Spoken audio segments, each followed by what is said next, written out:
میرے بزرگوں، انسانیت بہت دکھی ہے، انسانیت زخمی ہے، انسانیت پر چوطرفہ حملے ہیں، بیرونی بھی ہیں اور اندرونی بھی ہیں۔ انسانیت اپنے اندر سے بھی بیماریوں کی شکار ہوتی چلی جا رہی ہے اور باہر سے بھی اس کے خلاف مہلک اور زہرناک جراثیم کا انتظام کیا جا رہا ہے۔ انسانیت حکومتی سطح پر بھی بہت ہی تلخیوں سے، ناکامیوں سے گزر رہی ہے۔ افراد اور معاشرے دونوں کو ایسے حالات سے گزرنا پڑ رہا ہے جس سے لوگوں میں کبھی کبھی مایوسی پیدا ہوتی ہے۔ ایسا لگتا ہے کہ ظلمت غالب آ جائے گی، ایسا لگتا ہے کہ کفر و انکار کے لشکر چھا جائیں گے، ایسا لگتا ہے کہ شرک اور خدا تعالی کے ساتھ دوسروں کو ساجھیدار قرار دینے کا عقیدہ دنیا میں پھیلتا چلا جائے گا۔ کبھی ایسا لگنے لگتا ہے کہ توحید کا چراغ کیا گل کر دیا جائے گا؟ کیا انبیاء کرام کی تعلیمات کو فراموش کر دیا جائے گا؟ کیا انبیاء کرام کی بات کرنے والے لوگ اپنی زبان بدل دیں گے، اصطلاحات بدل دیں گے، ترجیحات بدل دیں گے؟ کیا شیاطین الانس والجن، جن دور کے ولی، نیک اور صالح افراد جو کسی رسول کے ماتحت ہوتے ہیں، رسول وہ ہوتا ہے جو کسی کتاب کو لے کر آتا ہے، ایک نظام اللہ کی طرف سے لاتا ہے، اس کی دعوت دیتا ہے، اور پھر اس کے ماتحت متعدد انبیاء ہوتے ہیں جو مختلف دور میں اٹھتے رہتے ہیں۔ پیغمبران اعظام آئے، انبیاء کرام تشریف لائے، اور یہ سلسلہ چلتا رہا۔ دنیا کی عمر کتنی ہے، کب سے یہ سلسلہ شروع ہوا اور کب آخری نبی کا ظہور ہوا، یہ تاریخ ایسی ہے جو نہ ویدوں میں ہے نہ بائبل میں، اور جو ہے اس سے ہسٹورینز کا، دستاویزی چیزوں کا اتفاق نہیں ہے۔ اور سچی بات یہ ہے کہ اتفاق ان تاریخوں سے نہیں کیا جا سکتا ہے جو ان کتابوں میں درج کی گئی ہیں، جن کے بیانات حقائق سے متصادم ہیں، اور حقائق وہ جو سائنٹیفک ہیں، جو دستاویزی اور تاریخی حقائق ہیں۔ اس لیے مسئلہ زمانے کی بحث کا نہیں، مسئلہ یہ ہے کہ انبیاء کرام کی نبوت اور رسولان اعظام کی رسالت کا اختتام، یا یوں کہیے کہ اس کا عروج کا نقطہ کیا تھا، وہ کون سا مرحلہ تھا کہ جہاں پر اللہ کی طرف سے یہ فیصلہ ہوا کہ اب کوئی نبی نہیں اٹھے گا، اب کوئی پیغمبر سامنے نہیں آئے گا، آخری پیغمبر کا اعلان کر دیا گیا۔ ارشاد فرمایا گیا، ما کان محمد ابا احد من رجالکم ولکن رسول اللہ وخاتم النبیین، محمد صلی اللہ علیہ وسلم تمہارے مردوں میں سے کسی کے باپ نہیں ہیں، جو اولاد ان کی تھی بچپن میں رخصت ہو گئی، کوئی بھی بڑا نہیں ہوا کہ جس کی نسبت آپ کی طرف کی جا سکے۔ اور خاص طور پر یہ تذکرہ قرآن کی جس سورے میں فرمایا گیا ہے اس میں حضرت زید کا ذکر آیا ہے، جن کو محمد صلی اللہ علیہ وسلم کا بیٹا مانا جاتا تھا، آپ نے ان کو ایڈاپٹ کیا تھا، لیکن پھر چونکہ قرآن پاک میں یہ حکم آ گیا تھا کہ ایڈاپشن سے کوئی حقیقی بیٹا نہیں بنتا ہے، یقیناً اس کی کفالت کی ذمہ داری لی جاتی ہے، تو اس لیے اس آیت کریمہ میں اس طرف بھی اشارہ ہے کہ جو نسبت زید کی جا رہی ہے آپ کی طرف، وہ صلبی بیٹے ہونے کی نسبت نہیں ہے، ان کی حیثیت ایڈاپٹڈ تھی اور وہ وہی اسی حیثیت پر قائم ہے۔ اور پھر فرمایا کہ وہ اللہ کے رسول ہیں اور نبیوں کے سلسلے کو ختم فرمانے والے ہیں، اور آپ نے اپنی زبان سے فرمایا لا نبی بعدی، میرے بعد کوئی نبی نہیں ہوگا۔ آسمان سے جو وحی آتی تھی اس کا سلسلہ منقطع کر دیا گیا، اور ساتھ ہی ساتھ اب ذمہ داری نبی کے امتیوں پر اور ان لوگوں پر جو نبی کی دعوت قبول کریں ڈال دی گئی، اور یہ کہہ دیا گیا کنتم خیر امت اخرجت للناس تأمرون بالمعروف وتنہون عن المنکر وتؤمنون باللہ، تم بہترین امت ہو، اور یہ اس امت کو تمام انسانوں کے لیے ابھارا گیا ہے، نکالا گیا ہے، برپا کیا گیا ہے۔ کام اس امت کا یہ ہے کہ ہر بھلی بات کی دعوت دے، تلقین کرے اور ہر بری بات سے روکے اور اللہ پر ایمان رکھے۔ یہ اس امت کی ذمہ داری ہے۔ اس امت کو خداوند قدوس نے دنیا کے لیے ایک گواہ کی حیثیت سے کھڑا کیا ہے۔ وَكَذَلِكَ جَعَلْنَاكُمْ أُمَّةً وَسَطًا لِتَكُونُوا شُهَدَاءَ عَلَى النَّاسِ وَيَكُونَ الرَّسُولُ عَلَيْكُمْ شَهِيدًا۔ ہم نے تم کو ایک معتدل درمیانی امت اور قوم بنایا ہے، اس لیے تم کو کھڑا کیا گیا ہے کہ تم پوری دنیا کے سامنے حق کی گواہی پیش کرو، بتاؤ کہ سچائی کیا ہے، امانت کیا ہے، حق کیا ہے۔ یہ تمہاری ذمہ داری ہے، گونگے بن کر مت کھڑے رہو۔ نبی نے تمہارے سامنے گواہی پیش کی، اب تمہاری ذمہ داری ہے کہ پوری دنیا انسانیت کو مخاطب کرو۔ تو جہاں تک مسئلہ ہے انسانیت کا، بالکل صاف طور پر اعلان کر دیا گیا کہ آخری نبی جن کے بعد نبوت کا، رسالت اور وحی کا سلسلہ بند کر دیا گیا ہے، وہ محمد صلی اللہ علیہ وسلم ہے۔ تمام انسانوں کے پیغمبر ہیں، ان کا خطاب سب سے ہے، بغیر کسی تفریق کے، نہ مذہب کی تفریق، نہ قوم کی، نہ رنگ و نسل کی تفریق، تمام تفریقات سے بالکل بے نیاز ہو کر آپ کو یہ ذمہ داری عطا کی گئی ہے کہ آپ سب سے بات کریں، اپنا پیغام سب تک پہنچائیں۔ براہ راست جن لوگوں تک آپ پہنچ سکتے ہیں ان تک براہ راست بات پہنچا دیں، اور بالواسطہ جن تک پہنچ سکتے ہیں ان تک بالواسطہ پہنچیں۔ اسی لیے جب جب آپ نے لوگوں کو مخاطب کیا، مجمع چھوٹا ہو یا بڑا ہو، یہ ذمہ داری آپ نے ہر کہو مہ پر ڈالی کہ جو بات مجھ سے سن رہے ہو، اب تمہاری ذمہ داری ہے کہ تم اس بات کو دوسروں تک پہنچانے کے لیے واسطہ خیر بن جاؤ۔ فرمایا الا فلیبلغ الشاہد الغائب ورب مبلغ اوعى من سامع۔ لوگوں کان کھول کر سن لو کہ جو لوگ بھی موجود ہیں ان پر یہ ذمہ داری عائد ہوتی ہے کہ جو لوگ موجود نہیں ہیں ان تک بات پہنچا دیں۔ ہو سکتا ہے کہ جس تک بات پہنچائی جا رہی ہے وہ اس بات کو زیادہ محفوظ بھی رکھے، زیادہ سمجھے، اور پھر وہ اور اچھے پیمانے پر کام انجام دے۔ نبی سے فرمایا گیا کہ وما ارسلناک الا رحمتا للعالمین، تمام انسانوں کے لیے، جنوں کے لیے، بلکہ تمام مخلوقات کے لیے ہم نے آپ کو رحمت بنایا ہے، مرسی بنایا ہے، مہربانی بنایا ہے، آپ کو اس حیثیت سے پیغمبر بنایا گیا۔ اور کہیں فرمایا گیا قل یا ایھا الناس انی رسول اللہ الیکم جمیعا، آپ کہہ دیجئے کہ تمام انسانوں میں تم سب کے لیے پیغمبر ہوں، اللہ تعالیٰ نے تم سب کی طرف مجھے بھیجا، صرف عربوں کا پیغمبر نہیں ہوں، صرف مکے اور مدینے والوں یا خاص علاقے والوں کا میں پیغمبر نہیں ہوں، میں تمام بر اعظموں کا پیغمبر، دنیا کی تمام مملکتوں کا پیغمبر، تمام بستیوں کا پیغمبر ہوں، اجنہ کا بھی اور انسانوں کا بھی پیغمبر ہوں۔ میں جس پیغام کو لے کر آیا ہوں وہ عالمی اور آفاقی ہے، اور چونکہ عالمی اور آفاقی پیغام کے لیے ضروری ہے کہ ذہن بالکل صاف ہو، ہر طرح کے تعصب سے، ہر طرح کے تفریقے سے، ہر طرح کی جانبداری سے دل بڑا وسیع ہو، پوری انسانیت کو انسان اپنی آغوش میں لے سکے، اس کے اندر جذبہ ایسا ہو، اور اسی کے ساتھ ساتھ وسعت فکر، وسعت نظر، وسعت خیال ایسی ہو۔ اس کی بنیاد فراہم کرتے ہوئے ارشاد فرمایا گیا تھا یا ایھا الناس انا خلقناکم من ذکر و انثی وجعلناکم شعوبا وقبائل لتعارفوا ان اکرمکم عند اللہ اتقاکم۔ اے انسانوں، تم سب کو ہم نے ایک مرد اور ایک عورت سے پیدا کیا ہے، اور تمہیں مختلف خاندانوں اور قبیلوں میں صرف اس لیے تقسیم کیا ہے تاکہ تم ایک دوسرے کو پہچان سکو۔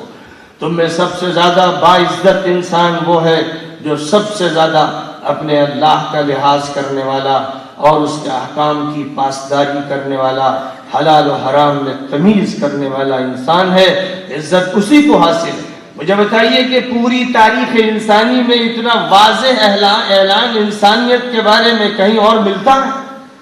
مذاہب تفریقے کے شکار ہو گئے، تعصب کے شکار ہو گئے، طبقاتی نظام کے شکار ہو گئے۔ دنیا میں ایک مذہب ہے جو یہ کہتا ہے اور اسی کو دوسروں کو باور کراتا ہے کہ ہم سلیکٹڈ ونس ہیں اور باقی جتنے ہیں وہ جینٹائلز ہیں۔ ایک مذہب یہ بتاتا ہے کہ اللہ کے سر، بھگوان کے سر سے تو برہمن پیدا ہوئے ہیں اور پیروں سے دلت پیدا ہوئے، شیڈیول کاسٹ اور شیڈیول ٹرائبس پیدا ہوئے۔ انسانوں کے درمیان یہ تقسیم، پیدائش کی تقسیم، موروثی تقسیم، طبقاتی تقسیم، اور کہیں وائٹس اور کلرڈ اور بلیکس کے درمیان تقسیم، یہ کیا چھوٹی ذہنیتوں کی غماز نہیں ہے؟ کیا یہ اس بات کی دلیل نہیں ہے کہ ان کے دل چھوٹے، ان کے دماغ تنگ، وہ چھوٹے چھوٹے دائروں میں محبوس اور تعصب کے بیمار اور فرقہ واریت کے شکار انسان ہیں، جنہوں نے مذہب کے تقدس کو بھی اپنے غلط نظریات سے پامال کر کے رکھ دیا ہے۔ پوری دنیا میں ڈنکے کی چوٹ پر اکیلا اسلام ہے جو انسانیت کی مساوات کی بات کرتا ہے، جو اللہ کی وحدانیت کو سب سے زیادہ طاقت کے ساتھ پیش کرتا ہے اور کہتا ہے لا الہ الا اللہ، کوئی مالک نہیں، خالق نہیں، نفع نقصان والا نہیں، عبادت جس کی جائے ایسا کوئی معبود نہیں سوائے اللہ کے۔ اللہ کو آپ بھگوان کہتے ہو یا لاڈ کہتے ہو یا گاڈ کہتے ہو، یہ زبانوں کے الفاظ ہیں، ان سے حقیقت میں کوئی فرق نہیں ہوتا اگر اس کی یکتائی، اس کی احدیت اور فردانیت آپ کے دل میں ہے، اگر سورۃ الاخلاص کا مضمون آپ کے ذہن میں ہے کہ قل هو اللہ احد، کہہ دو کہ وہ اللہ ایک ہے، اللہ الصمد، وہ بے نیاز ہے، اس کو کسی کی حاجت نہیں، لم یلد ولم یولد، اس نے کسی کو جنا نہیں، نہ اس کو جنا گیا، نہ کوئی باپ، نہ کوئی اس کا بیٹا بیٹی، وہ اول بھی ہے اور آخر بھی ہے اور ظاہر بھی ہے اور باطن بھی ہے، کوئی اس کا ہمسر نہیں۔ اگر یہی تعلیمات گیتا میں ہے اور بائبل کے اولڈ ٹیسٹامنٹ میں اور نیو ٹیسٹامنٹ میں ہے، اگر یہی زردشت کی کتاب میں ہے، اگر کنفیوشس کی کتاب میں یہی تعلیم دی گئی ہے اور اسی تعلیم کو قرآن یاد دلا رہا ہے، تو انسانیت کے علم برداروں اور نبوت کے آب حیوہ کے پیاسوں،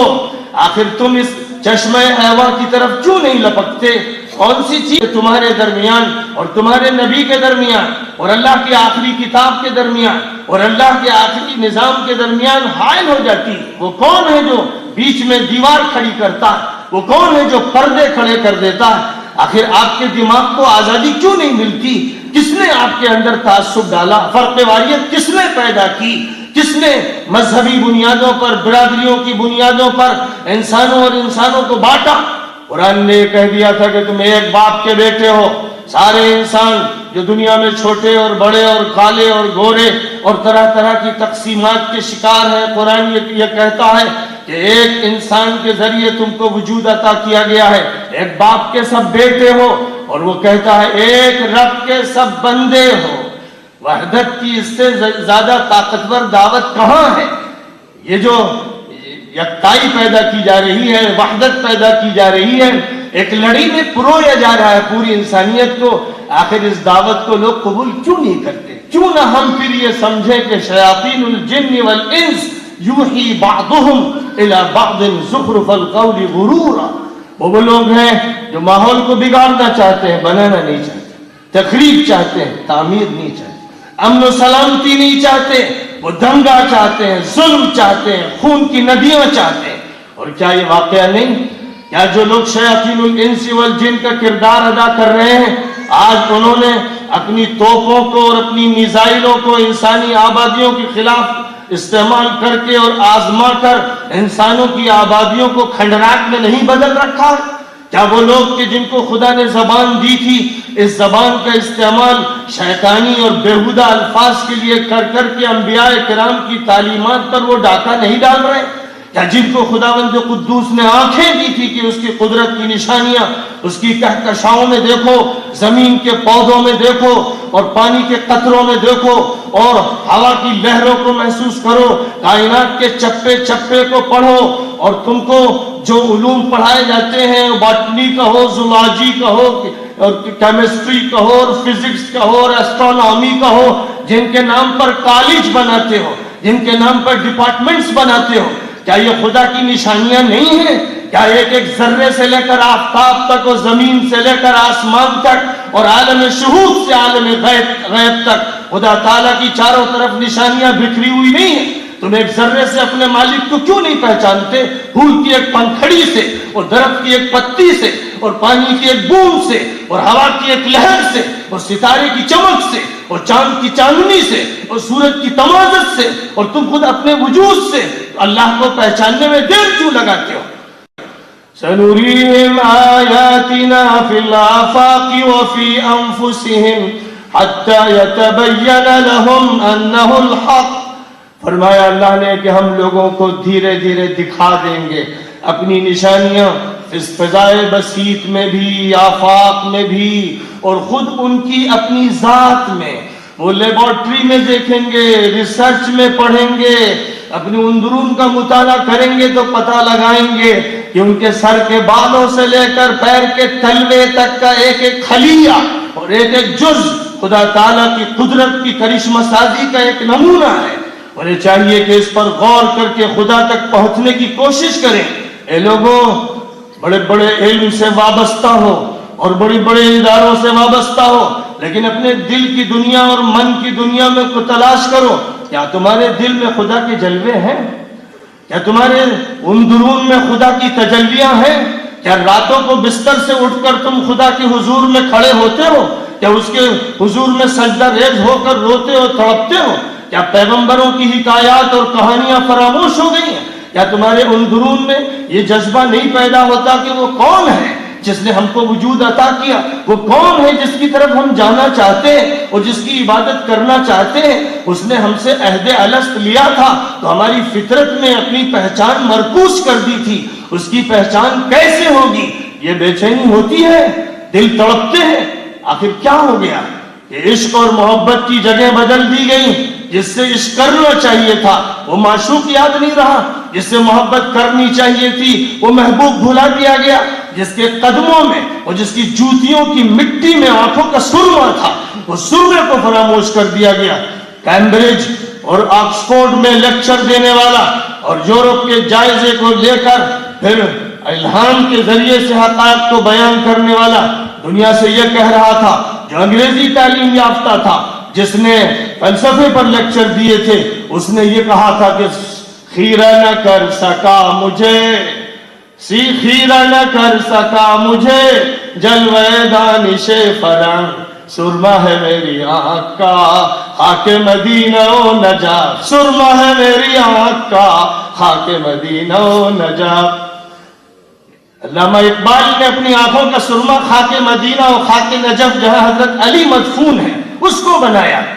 اے یونیورسٹی والوں، سر سید کا پیغام بھول گئے؟ ولیم میور نے اسی ملک میں جب نبی پاک علیہ السلام کی حیات پر لائف آف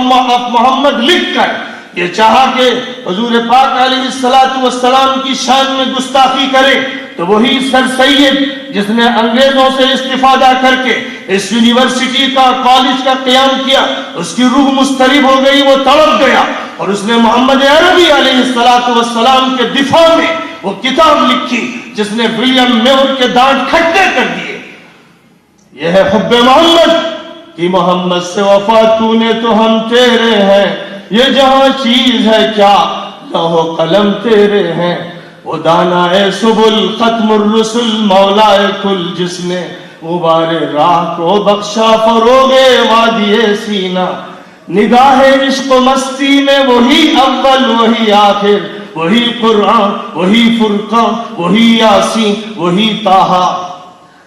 محمد عربی کے آبروئے ہر دو سراست، محمد عربی کے آبروئے ہر دو سراست، کسی کی خاک درش نیست خاک بر سر او. دو جہاں کے آبرو محمد ہیں صلی اللہ علیہ وسلم. اللہ ان پر درود پڑھتا ہے، فرشتے ان کے لیے درود و سلام کے الفاظ استعمال کرتے ہیں. کائنات میں نیچے سے اوپر تک ان پر سلام و درود پڑھا جا رہا ہے، اور دنیا کے ایک کونے سے دنیا کے آخری کونے تک اذان میں یہ الفاظ بلند کیے جا رہے ہیں، اشہد ان محمد رسول اللہ. میں گواہی دیتا ہوں، میں شہادت دیتا ہوں، میں حلفیہ بیان دیتا ہوں کہ محمد پروفٹ ہے، محمد اللہ کے رسول ہیں، محمد پیغام لے کر آئے. یہ وہ پیغام ہے جو فضاؤں میں تیر رہا ہے، یہ زمین سے اٹھتا ہے اور آسمان سے باتیں کرتا ہے، اور آسمان سے فرشتے کہتے ہیں لبیک. جو کہا جا رہا ہے سچ کہا جا رہا ہے. ان اللہ وملائکتہ یصلون علی النبی یا ایھا الذین آمنوا صلوا علیہ وسلموا تسلیما. اللہ پیار کرتا ہے محمد سے، اللہ درود بھیجتا ہے، اللہ ان پر عنایتیں فرماتا ہے، وہ اللہ کے منظور نظر ہے. خدا نے ان کو مجتبی و مصطفیٰ بنایا، وہ سلامتی ان کو دیتا ہے، وہ ان کی چھتری ان پر چھاتا ہے. اے ایمان والو، قسمت جگاؤ، تم بھی اپنی قسمت کو روشن کرو، ان کا نام نامی لو، ان کی خدمت میں درود بھیجو، ان پر سلام پڑھو. یہ بات کہی جا رہی ہے ہندوؤں سے، جینیوں سے، بدھسٹوں سے، عیسائیوں سے، یہودیوں سے، دنیا کے تمام اہل مذاہب سے کہی جا رہی ہے کہ جو پیغمبر پہلے آئے تھے جن کو آپ نے مانا ٹھیک مانا، لیکن اب جو آخری پیغمبر آ چکا ہے اور آپ نے اپنی کتابوں میں اس کا تذکرہ پڑھ لیا ہے، کہیں وہ پیراکلیٹ کے نام سے سریانی زبان میں نیو ٹیسٹیمنٹ میں جان کی انجیل میں ذکر کیا گیا ہے، اور کہیں موسیٰ کے الفاظ میں آتشی شریعت لینے والے کے طور پر ذکر کیا گیا ہے، کہیں ویدوں میں اس کا تذکرہ وہ آنے والا آخری نبی اس حیثیت سے ذکر فرمایا گیا ہے، کہیں زندوستہ میں اس کا تذکرہ کیا گیا ہے. دنیا کی تاریخی کتابوں میں وہ ذکر آج نمایاں طور پر نہیں رہ گیا. مذہبی کتابوں نے پھر بھی اس کی یاد کسی نہ کسی شکل میں باقی رکھی ہے. ہر پیغمبر نے ہر ملک میں کہا تھا کہ وہ آخری نبی آئے گا،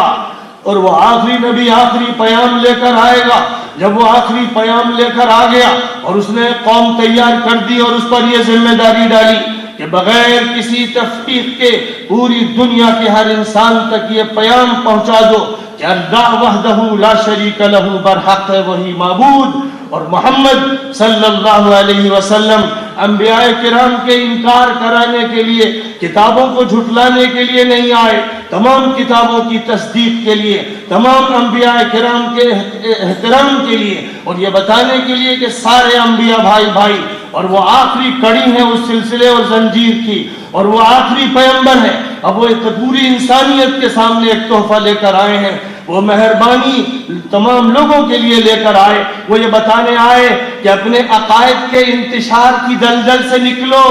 ایک خدا مانو، بہت سے خدا مت مانو. وہ یہ بتانے آئے کہ آخری نبی کو پہچان لو، جان لو، تاکہ تمہاری عبادت سنور جائے، اخلاق اچھے ہو جائیں، معاملات درست ہو جائیں، صاف ستھرے رہنا سیکھ لو. یہ سیکھ لو کہ معنوی طہارت کیسے ہوتی ہے اور ظاہری اور حسی طہارت کیسے ہوتی ہے. یہ معلوم ہو جائے کہ اللہ کس عبادت سے راضی ہوتا ہے. یہ معلوم ہو جائے کہ بیلنس سسٹم معاشیات کا، سماجیات کا، سیاسیات کا کیا ہے،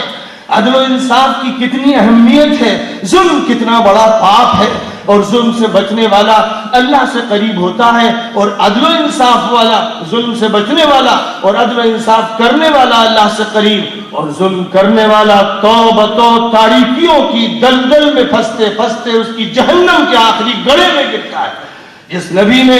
ظلم کے خلاف آواز اٹھائی اور یہ کہا کہ جتنے لوگ بھی کسی مذہب کے ماننے والے ہوں ظلم کے خلاف کھڑے ہوں گے، میں بھی ان کے ساتھ شریک ہوں. اور اسی کی خاطر مکہ مکرمہ میں حلف الفضول پیکٹ ہوا تھا، جس میں مختلف ذہنیت رکھنے والے لوگوں نے یہ طے کیا تھا کہ ہم سرزمین مکہ پر کسی پر ظلم نہیں ہونے دیں گے. تو محمد بھی اس میں شریک ہوئے تھے کہ میں بھی اس کا ممبر ہوں. اور نبوت کے بعد بھی آپ نے فرمایا آج بھی اگر دنیا میں مختلف مذاہب کے لوگ ہی کیوں نہ ہو، اگر ظلم کے خلاف محاذ بنائیں تو یہ بندہ سب سے پہلے اس محاذ میں شمولیت کے لیے لبیک کہے گا. یہ آپ نے لوگوں کے سامنے حق رکھا، اور قرآن پاک میں پھر ان تعلیمات کو اللہ تعالیٰ کی طرف سے خوب پھیلا کر بیان کیا گیا. آپ نے اپنی حدیثوں میں اس کا تفصیل سے تذکرہ کیا، سیرت کی کتابوں میں ذکر کیا گیا. اے مسلمانوں، تم پر ذمہ داری ہے کہ اس ملک میں اور دنیا کے کسی ملک میں کوئی بھی غیر مسلم ایسا باقی نہ رہ جائے جس تک تعارف نبوی نہ پہنچ جائے. اگر محمد صلی اللہ علیہ وسلم کا تعارف مسلمانوں نے نہیں کرایا تو مسلمان ملزم ہیں، مجرم ہیں. ان کی ذمہ داری ہے کہ دنیا کے ہر انسان تک تعارف آخری نبی کا پہنچا دے، آخری کتاب لوگوں کو دے دے. انگریزی میں، ہندی میں، سنسکرت میں، جرمن میں، رشین میں، جاپانیز میں، چائنیز میں،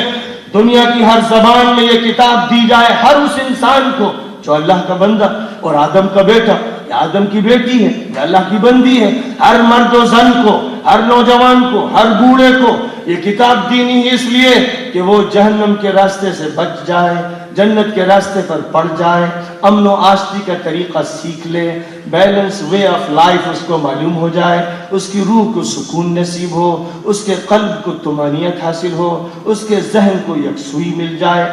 اندرونی اضطراب سے بھی اس کو نجات نصیب ہو، بیرونی ہر طرح کی دشواریوں سے اور پریشانیوں سے بھی نجات مل جائے۔ نبوت محمدی علی صاحبہ الصلاۃ والسلام کا یہ پیغام ہے پوری انسانیت کے نام، اور یہ ذمہ داری ہے جو مسلمانوں کے کاندھوں پر، اور مسلمانوں کا لفظ جب ہم بولتے ہیں تو غلط فہمی کسی کو نہ ہو کہ اس سے مراد ایک قوم ہے جو معروف ہے اپنی خاص عادتوں اور رسموں کے ساتھ، جو گوشت کھاتی ہے اور جو خاص قسم کی روایتیں اختیار کرتی ہے، اور اسی کے ساتھ ساتھ ان سب باتوں کے ساتھ ساتھ اپنی اس پہچان کے ساتھ وہ جاہل بھی ہے، وہ پسماندہ بھی ہے، وہ جھوٹ بھی بولتی ہے، وہ بہت سے غلط کردار کی شکار ہے، ایک ایسی مسلم قوم کا تعارف کرایا جاتا ہے۔ برا نہ مانیے گا، یہ مسلم قوم نہیں، یہ قوم بہت سے اور نام رکھتی ہے، قرآن میں اس کے نام کہیں فاسق، کہیں فاجر، کہیں بد عمل اور کہیں دوسرے الفاظ سے بیان کیے گئے ہیں۔ مسلم وہ ہے جو اللہ کے سامنے اپنے کو سرنڈر کر دے، جو پیغمبر کی باتوں کو مانے اور جو پیغمبر کی باتوں کو اپنی عملی زندگی میں اختیار کرے۔ مسلم وہ ہے اور بس، مسلم وہ ہے۔ اور اسی طرح کوئی بھی غیر مسلم اگر یہ طے کر لیتا ہے کہ محمد عربی کا دامن تھامنا ہے، اس لیے کہ جنت ہو، اس لیے کہ امن روح کو ملے، اس لیے کہ دماغ ہر طرح کی پراگندگی سے آزاد ہو، اس لیے کہ اس اللہ، اس مالک، اس ایشور سے ملاقات ہو، اس لیے کہ اس دنیا دنی کے جنجال سے نجات ہو، وہ مسلم ہے۔ اس کے لیے کسی ریچول اور کسی طرح کے کسٹم اور طرح طرح کی رسومات کی کوئی ضرورت نہیں ہے۔ یہاں براہ راست رابطہ ہوتا ہے، بیچ میں نہ کسی پنڈت، نہ کسی مجاور، نہ کسی قبر پرست اور نہ کسی اور کے واسطے کی ضرورت ہے۔ براہ راست اللہ سے ملو، براہ راست اس سے بات کرو۔ ادعونی استجب لکم، وہ کہتا ہے مجھے پکارو میں تمہاری پکار سنوں گا۔ وہ کہتا ہے وَلَقَدْ خَلَقْنَا الْإِنسَانَ وَنَعْلَمُ مَا تُوَسْوِسُ بِهِ نَفْسُهُ وَنَحْنُ أَقْرَبُ إِلَيْهِ مِنْ حَبْلِ الْوَرِيدِ۔ ہم نے انسان کو پیدا کیا، ہمیں معلوم ہے کہ اس کے جی میں، اس کے دل میں کیا باتیں آتی ہیں، اور ہم تو اس کی شہرک سے زیادہ اس سے قریب ہیں۔ وہ ہے اللہ جو تمہارے ساتھ تمہاری خلوتوں میں ہے، جلوتوں میں ہے، تمہارے گھر میں، تمہاری دکان میں، تمہارے وجود میں، اپنے علم کے ساتھ۔ وہ بلند و بالا ہے، وہ عرش اعلیٰ پر ہے، وراء الورا ہے، اس تک کسی کی پہنچ نہیں، اس کی سب جگہ پہنچ ہے، آنکھیں اسے دیکھ نہیں سکتی، وہ سب کو دیکھ رہا ہے، دل اسے پائیں یا نہ پائیں، وہ دل کی ہر بات کو اور ہر راز کو دیکھ رہا اور پا رہا اور سن رہا ہے۔ بس اس اللہ سے اگر تعلق قائم ہو جائے اور نبی کی نسبت حاصل ہو جائے تو بس نجات کا راستہ نصیب ہو جاتا ہے۔ اور چلتے چلاتے یہ بات کہوں گا کہ یہ مشن شروع کیا گیا تھا ایجوکیشنل پالیسی کے ذریعے۔ یہ آخری نبوت کی ابتدا ہوئی تھی ان الفاظ سے، بسم اللہ الرحمن الرحیم، اقرأ باسم ربک الذی خلق، خلق الانسان من علق، اقرأ وربك الأكرم الذي علم بالقلم علم الإنسان ما لم يعلم۔ اللہ کے نام سے جو بڑا مہربان اور نہایت کرم فرما ہے، پڑھو اپنے پروردگار کا نام لیتے ہوئے اور اس کی ذات و صفات اور اس کی عظمت پر یقین رکھتے ہوئے، جس نے پیدا کیا، جس نے انسان کو خون کی ایک پھٹکی سے پیدا کیا۔ پڑھو اور تمہارا پروردگار خوب نوازنے والا اور کرم فرمانے والا ہے، جس نے قلم کے ذریعے سکھایا اور انسان کو وہ سب کچھ سکھایا جس سے انسان واقف نہیں تھا۔ یہ فرسٹ ریویلیشن ہے، یہ پہلی وحی ہے جو غار حرا میں حضرت محمد صلی اللہ علیہ وسلم پر اتاری گئی تھی، اور اسی بنیاد پر ادارے بنتے رہے، کبھی مصر میں، کبھی بغداد میں، کبھی بیحق میں، کبھی نیساپور میں، کبھی فاس میں، کبھی قرویین میں، دنیا کے اطراف و اکناف میں ادارے اسی تعلیم کی وجہ سے وجود میں آئے۔ اور وہ دیوانے محمد سر سید بھی اسی مقصد کی پیش نظر اور اسی پیغام کو یاد کرتے ہوئے اور علامہ بالقلم کو کا تذکرہ کرتے ہوئے اس ادارے کا بانی بنا، جس ادارے کی بنا اس نے اس بنیاد پر رکھی تھی کہ ایک ہاتھ میں ہمارے قرآن ہو اور ایک ہاتھ میں ہمارے سائنس ہو اور ہمارے سروں پر لا الہ الا اللہ ہو، یا یہ تھے الفاظ کے ایک ہاتھ میں فلسفہ اور ایک ہاتھ میں سائنس ہو اور سر پر ہمارے قرآن ہو۔ ظاہر ہے کہ علامہ بالقلم کا اشارہ اور علامہ بالقلم کا مونوگرام یہ بتاتا ہے کہ انقلاب محمدی کے ذریعے جو تبدیلی مدینے میں آئی تھی، مکے میں آئی تھی، جزیرۃ العرب میں آئی تھی، رومن امپائر میں آئی تھی، پرشین امپائر میں آئی تھی، اسپین سے چائنا تک آئی تھی، جس تبدیلی نے دنیا کو امن دیا تھا، عدل دیا تھا اور انسانیت سے نوازا تھا، پوری انسانیت کو ایک لڑی میں پرو دیا تھا، وہی کام علی گڑھ کے سپرد، وہی کام دیوبند و ندوہ کے سپرد، وہی کام تمام تعلیمی اداروں کے سپرد کیا گیا ہے کہ ایک ایسی ملت اور ملت کے ایسے سپوت اور امت کے ایسے فرزند تیار کیے جائیں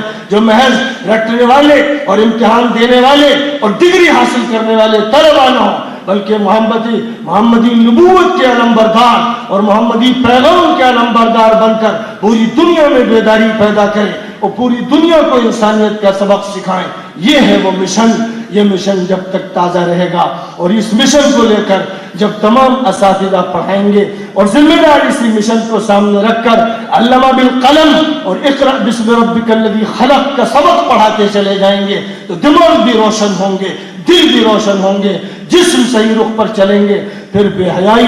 ظلم، انارکی، کرپشن، شرک اور خدا تعالیٰ کے ساتھ بےہودگی اور انبیاء کی تعلیمات کا مذاق نہیں اڑایا جا سکے گا۔ اے اللہ وہ دن ہم سب کو نصیب فرما۔ وآخر دعوانا الحمدللہ۔